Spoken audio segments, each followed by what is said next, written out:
panic attack. Panic attacks are periods of intense fear or apprehension that are of sudden onset and of variable duration from minutes to hours. Panic attacks usually begin abruptly, may reach a peak within 10 to 20 minutes, but may continue for hours in some cases. Panic attacks usually subside on their own over the next several hours. Often, those afflicted will experience significant anticipatory anxiety and limited symptom attacks in between attacks, in situations where attacks have previously occurred. The effects of a panic attack vary. Some, notably first-time sufferers, may call for emergency services. Many who experience a panic attack, mostly for the first time, fear they are having a heart attack or a nervous breakdown. Common psychological themes associated with panic attacks include the fears of impending death or loss of sanity.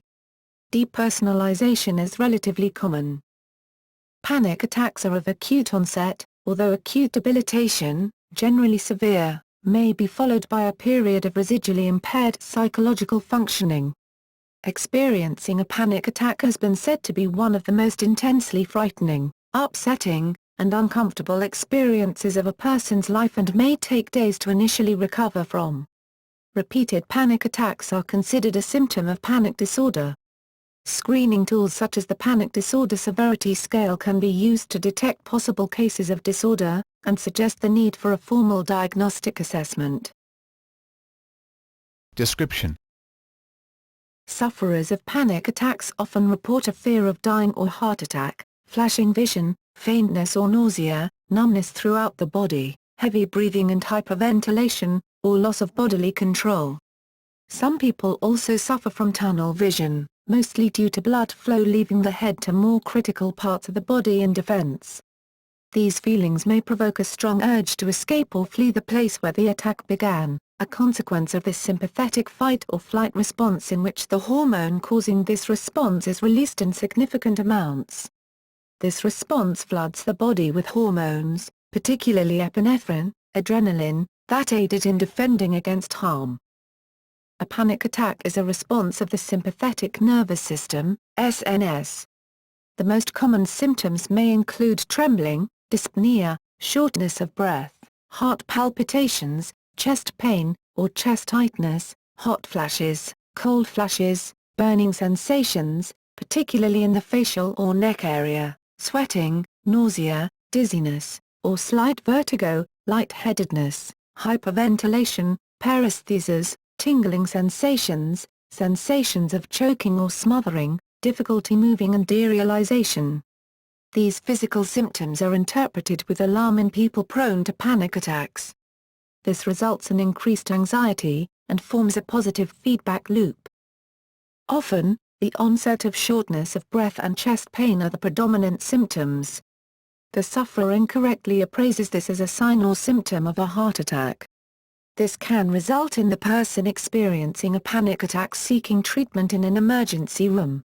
However, since chest pain and shortness of breath are indeed hallmark symptoms of cardiovascular illnesses, including unstable angina and myocardial infarction, heart attack, especially in a person whose mental health status and heart health status are not known, attributing these pains to simple anxiety and not, also, a physical condition is a diagnosis of exclusion. Other conditions must be ruled out first, until an electrocardiogram and a mental health assessment have been carried out.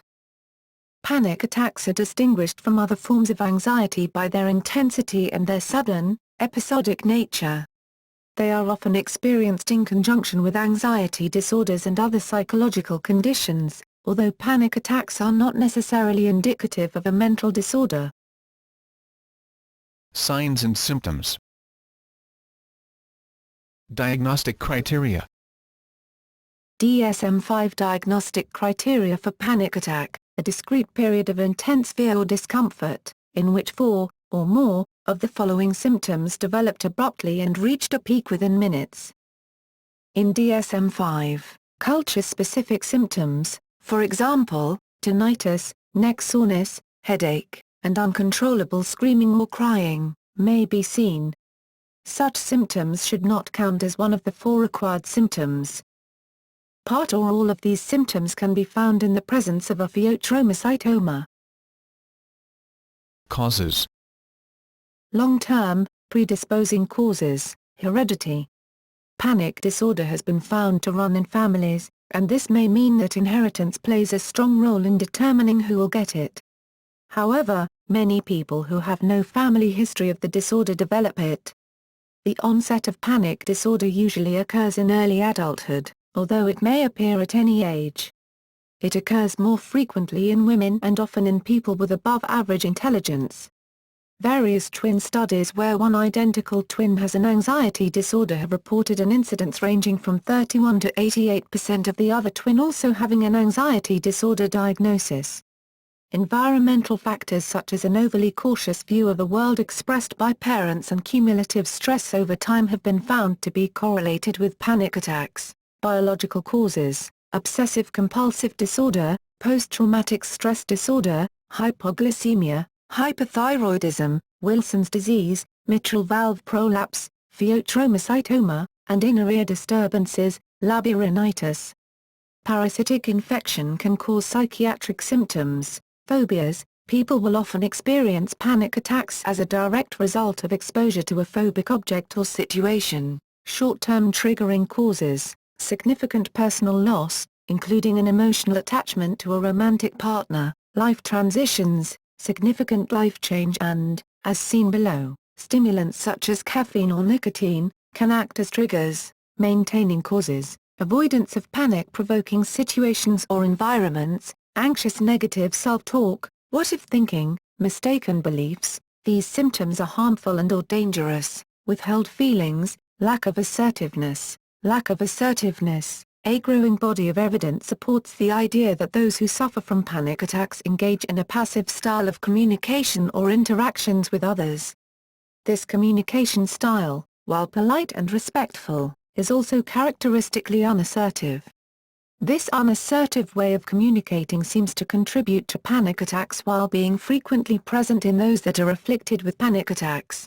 Medications. Sometimes, panic attacks may be a listed side effect of medications such as methylphenidate or even fluoroquinolone-type antibiotics. These may be a temporary side effect, only occurring when a patient first starts a medication, or could continue occurring even after the patient is accustomed to the drug, which likely would warrant a medication change in either dosage or type of drug. Nearly the entire SSRI class of antidepressants can cause increased anxiety in the beginning of use. It is not uncommon for inexperienced users to have panic attacks while weaning on or off the medication, especially ones prone to anxiety. Alcohol, medication or drug withdrawal. Various substances both prescribed and unprescribed can cause panic attacks to develop as part of their withdrawal syndrome or rebound effect. Alcohol withdrawal and benzodiazepine withdrawal are the most well known to cause these effects as a rebound withdrawal symptom of their tranquilizing properties. Hyperventilation syndrome, breathing from the chest may cause overbreathing, exhaling excessive carbon dioxide in relation to the amount of oxygen in one's bloodstream. Hyperventilation syndrome can cause respiratory alkalosis and hypercapnia. This syndrome often involves prominent mouth breathing as well. This causes a cluster of symptoms including rapid heartbeat, dizziness, and lightheadedness which can trigger panic attacks. Situationally bound panic attacks, associating certain situations with panic attacks, due to experiencing one in that particular situation, can create a cognitive or behavioral predisposition to having panic attacks in certain situations. Situationally bound panic attacks. It is a form of classical conditioning. Examples of this include college, work, or deployment. CPTSD, pharmacological triggers, certain chemical substances, mainly stimulants but also certain depressants, can either contribute pharmacologically to a constellation of provocations, and thus trigger a panic attack or even a panic disorder, or directly induce one. This includes caffeine, amphetamine, alcohol and many more. Some sufferers of panic attacks also report phobias of specific drugs or chemicals, that thus have a merely psychosomatic effect, thereby functioning as drug triggers by non-pharmacological means. Chronic and/or serious illness, cardiac conditions that can cause sudden death such as long QT syndrome. Catecholaminergic polymorphic ventricular tachycardia or Wolff-Parkinson-White syndrome can also result in panic attacks. This is particularly difficult to manage as the anxiety relates to events that may occur such as cardiac arrest, or if an implantable cardioverter defibrillator is in situ, the possibility of having a shock delivered. It can be difficult for someone with a cardiac condition to distinguish between symptoms of cardiac dysfunction and symptoms of anxiety. In CPVT, anxiety itself can and does trigger arrhythmia. Current management of panic attacks secondary to cardiac conditions appears to rely heavily on benzodiazepines, selective serotonin reuptake inhibitors and/or cognitive behavioral therapy. However, people in this group often experience multiple and unavoidable hospitalizations.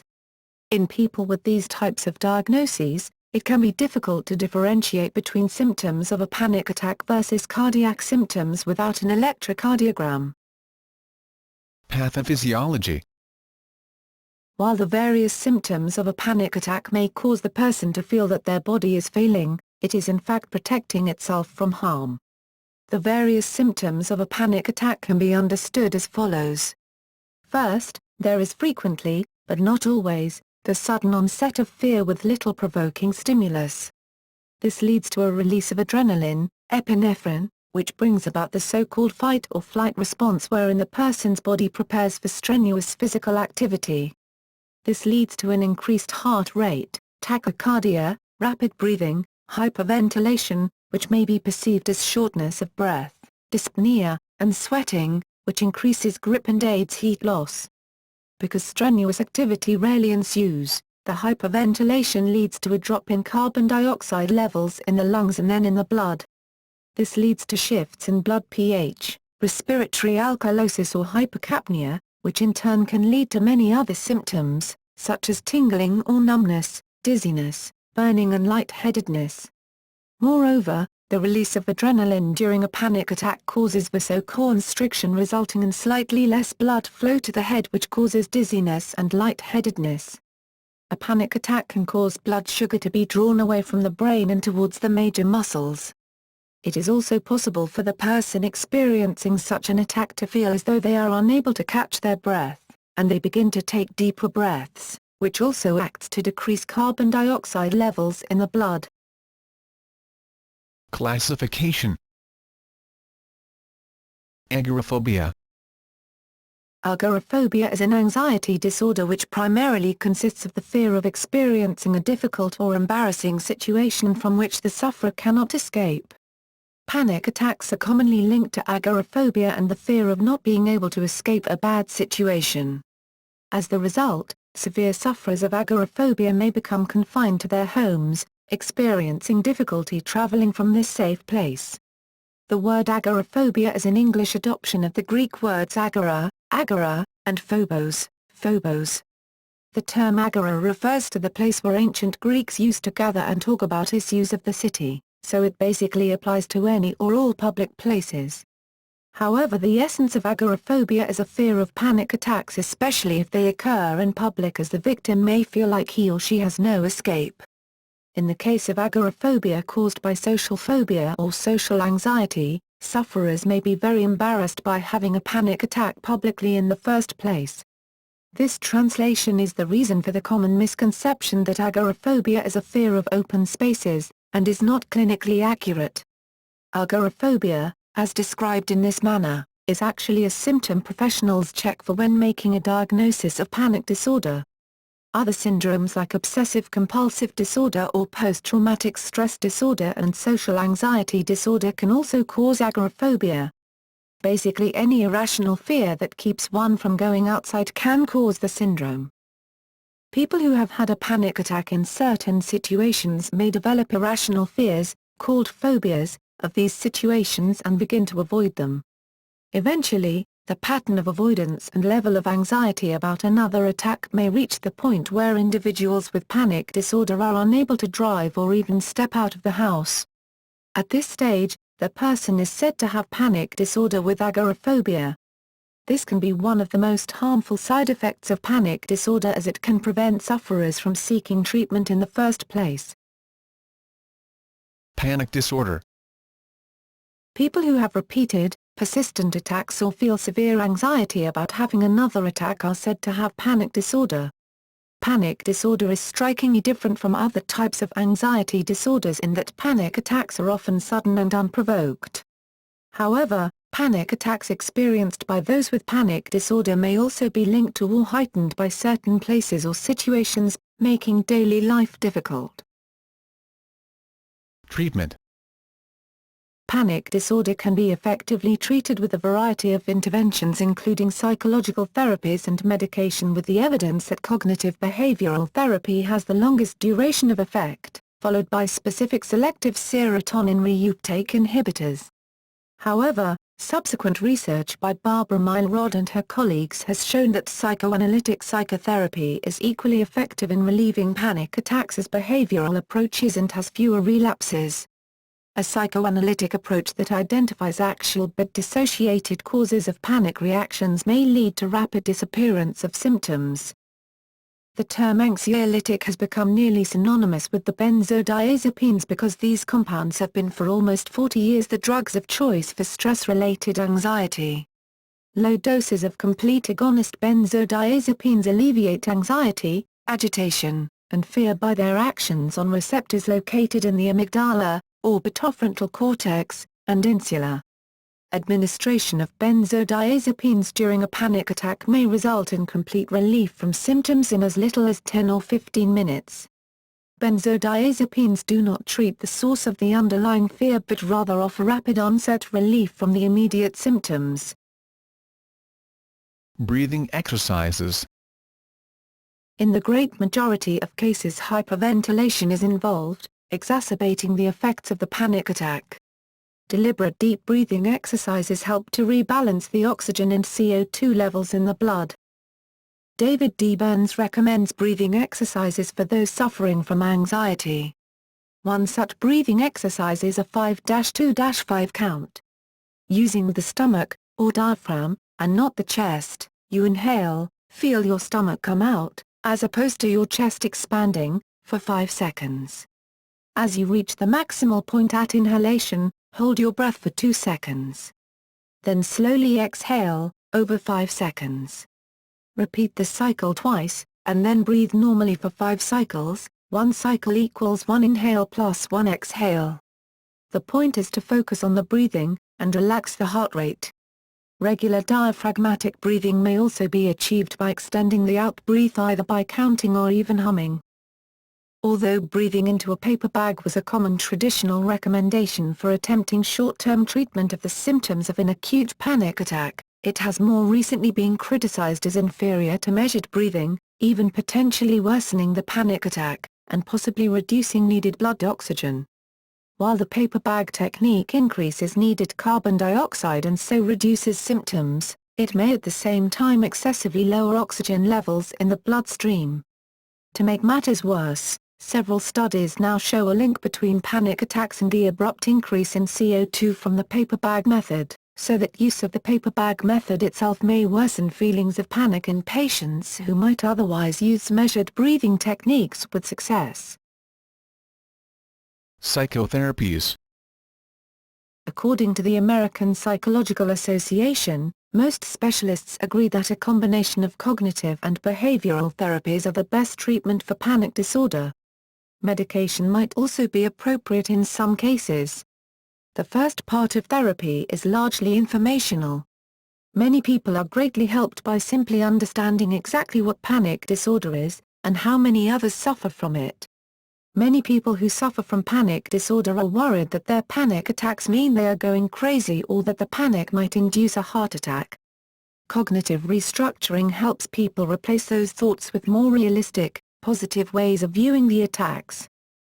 In deeper-level psychoanalytic approaches, in particular object relations theory, panic attacks are frequently associated with splitting, psychology, paranoid schizoid and depressive positions, and paranoid anxiety.